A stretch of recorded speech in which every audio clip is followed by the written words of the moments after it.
브루노 부차라티는 오브 황금의 바람에 나오는 최대 조력자다. 폴포 밑에 있던 본인의 팀을 이끌며 차근차근 성장한 캐릭터인데 가만히 있었으면 그냥 말단 조직원으로 남을 뻔했으나 눈물의 루카를 공격한 인물을 찾으러 갔다가 우연치 않게 조르노를 만나며 그가 가진 황금의 꿈에 동행하기로 마음먹게 된다. 오브의 주인공은 조르노지만 궁지에 몰린 상황에서 그가 내린 판단이나 결정들은 부차라티가 진짜 주인공이 아닐까 착각할 정도로 활약상들이 많았다. 특히나 주케로가 모든 팀원들을 붙잡았을 때 그가 단사로 찾은 야옹야옹 우는 건 고양이 갈매기다 라는 침착하면서도 냉정한 그의 모습을 엿볼 수 있었다. 1980년 9월 27일생이며 팀에서 아바키오와 더불어 최연장자다. 초반부에는 간부가 아닌 수많은 말단 팀들 중 하나의 리더였지만 폴포의 사후 이후 조직에 은닉 자금을 건네줘서 간부로 승진하게 되었다. 마약에 대해 굉장히 질색을 넘어선 악이라 생각하고 있고 현재 있는 팀원들의 과거에 등장하여 하나하나 영입한 스카우터면서 공과 사를 정확하게 구분해 행동을 취할 때도 그에 따른 판단을 했다. 부차라티는 일반 시민들 앞에서는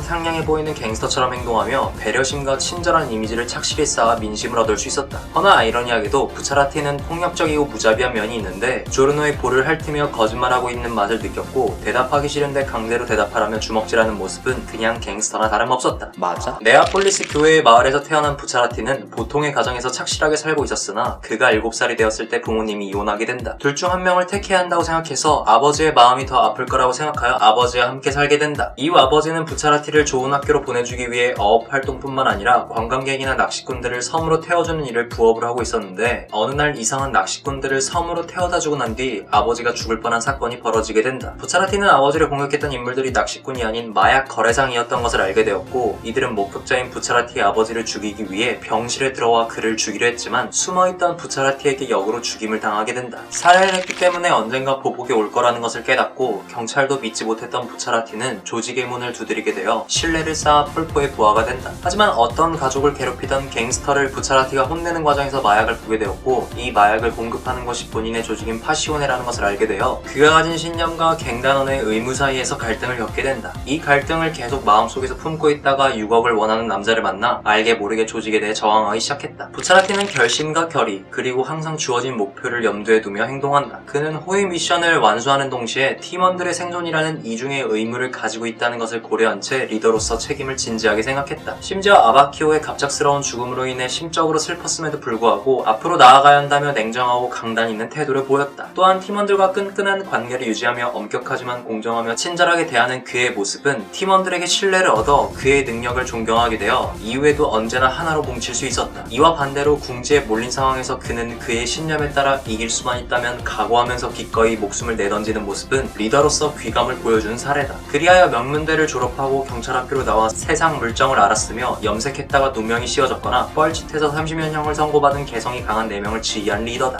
겉으로는 냉정하고 주도 면밀하지만 속으로는 굉장히 뜨거운 캐릭터인데 어렸을 적부터 마음속에 화가 많았으나 쉽게 표출할 수 없던 판나코타 푸고 뇌물을 받은 뒤 구렁텅이로 떨어졌던 아바키오, 여자를 구해주다가 3명을 죽이고 30년형을 선고받은 귀도 비스타, 길거리나 아버지에게 벌어졌던 나란차 길가를 하나하나 직접 영입하여 하나의 팀으로 묶었는데 과거에 트라우마를 갖고 있었을지라도 아버지에게 배웠던 상냥함을 마음속에 간직하고 있었기에 팀을 이끌 때도 누구 하나 버리지 않고 끝까지 지키겠다는 의지가 매우 강했다. 또한 폴포와 여태까지 모아두었던 거액의 재산을 부차라티만이 알고 있을 정도로 조직에 대한 신뢰도 높은 사내였다. 3호 도넛이다. 3부와 4부에 이어 도넛의 계보를 제대로 이었다. 부차라티의 옷의 색깔이 흰색이라 우유맛 도넛은 맛이 없다는 것을 보스가 알고 있었는지 더욱더 달게 만들기 위해 딸기를 뿌려가며 완성시켰다. 그러므로 도넛을 먹을 때는 언제나 따뜻한 아바차. 부차라티의 스탠드는 영국의 락밴드 롤링스톤즈의 앨범 Sticky Fingers 에서 이름을 가져왔다. 인간형과 근거리형으로 분류된 스탠드면서 파워와 속도도 뛰어나지만 지퍼를 이용해 다재다능한 능력을 펼칠 수 있는데도 불구하고 능력에 의존했다기보단 본인의 기발한 발상으로 전투를 효과적으로 이끌었다. 이처럼 주 능력은 언제든지 원격으로 열거나 닫을 수 있는 주먹의 지퍼를 만드는 것이다. 이것들은 대체적으로 벽이나 바닥을 통한 이동, 팔다리를 분리 및 부착, 어딘가에 물건을 저장하는 등 다양하게 쓰였다. 공격으로는 물체를 절단하는 지퍼를 만들어 적을 분해하여 여러 조각으로 나누고 분리했다가 지퍼를 도중에 취소하는 절단 방식인데 반면 방어로 쓸 때는 공격을 피하기 위해 본인의 머리를 두동강 내거나 심장박동을 멈추기 위해 심장을 반으로 쪼개거나 조르노가 능력을 제대로 익히기 전까지 벌어진 상처를 메꾸는 용도로 쓰여 실제로 스탠드 하나를 갖고 싶다면 내가 갖고 싶은 영순이 스탠드다. 부차라티의 처형곡은 Nella cerniera 라는 지퍼 안의 뜻을 가진 처형곡인데 신나면서도 긴박한 분위기를 나타내어 비트가 빠른 편에 속한 곡이다. 특히나 중간마다 그를 상징하는 지퍼 소리가 나타나서 있어. 이걸 들으며 옷을 입으면 왠지 바지에 지퍼를 올렸는데 안 올린 것 같은 찝찝한 기분이 든다. 내가 이 노래를 틀어줄 순 없으니 본문에 처형곡의 링크를 달아두도록 하겠다. 5부에서 조르노보다 보여준 임팩트가 너무 많아 진주인공 같아서 명대사를 선정하는데 애를 먹었다. 특히나 그의 성격이나 추구하는 신념을 나타내는 대사가 많은데 공권력이 제대로 돌아가지 않고 여기저기 악이 숨어있는 사회임에도 불구하고 본인의 행동이 옳다고 증명했다.